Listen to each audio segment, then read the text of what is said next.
बहुत समय पहले की बात है। उत्तर भारत के एक छोटे से गांव धनपुर में लोग खेती बाड़ी से जीवन चलाते थे। गांव के लोग गरीब थे मगर मेहनती थे। इन्हीं में से एक था हरिराम, ईमानदार और परिश्रमी। उसके पास छोटा सा खेत, एक बैल और मिट्टी का बना घर था।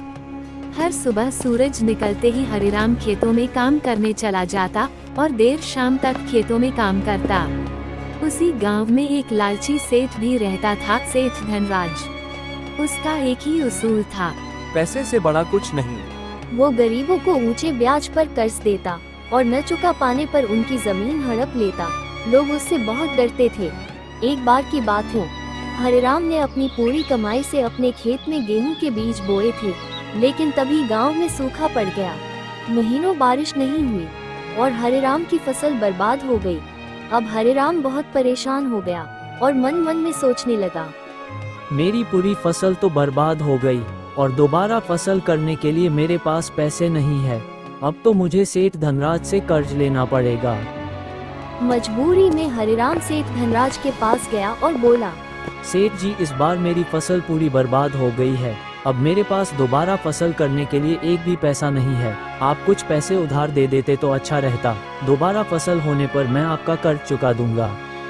ठीक है हरिराम, लेकिन मेरी एक शर्त है। अगर तुमने मेरा कर्ज वक्त पर नहीं लौटाया तो याद रखना तुम्हारी जमीन मेरी हो जाएगी। ठीक है सेठ जी, मैं तुम्हारा कर्ज वक्त पर जरूर लौटा दूंगा।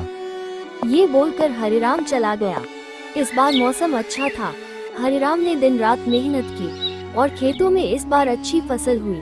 उसने सारा अनाज बेचा और अपना कर्ज चुकाने के लिए पैसे लेकर सेठ धनराज के वहाँ गया। सेठ धनराज हरिराम की जमीन हड़पना चाहता था। कौन सा कर्ज? अब तो तुम्हारी जमीन मेरी हो गई। हरिराम हैरान हो गया। वो रोता हुआ पंचायत में गया, गांव के बुजुर्गों के सामने सारी बात रखी। हरिराम बोला, मेरे पास बस सच्चाई है। सेठ ने ताकत का गलत फायदा उठाया है। गांव के और किसान भी बोले, हरिराम सही बोल रहा है, सेठ जी ने हमारे साथ भी ऐसा ही किया है। पंचायत ने फैसला सुनाया, सेठ धनराज ने गांव वालों को लूटा है, इसलिए उसकी जमीन गरीबों में बांटी जाएगी। सेठ शर्मिंदा होकर गांव छोड़कर चला गया। हरिराम को उसकी जमीन वापस मिल गई। शिक्षा, लालच इंसान को अंधा बना देता है, जबकि सच्चाई और मेहनत हमेशा उजाला लाती है।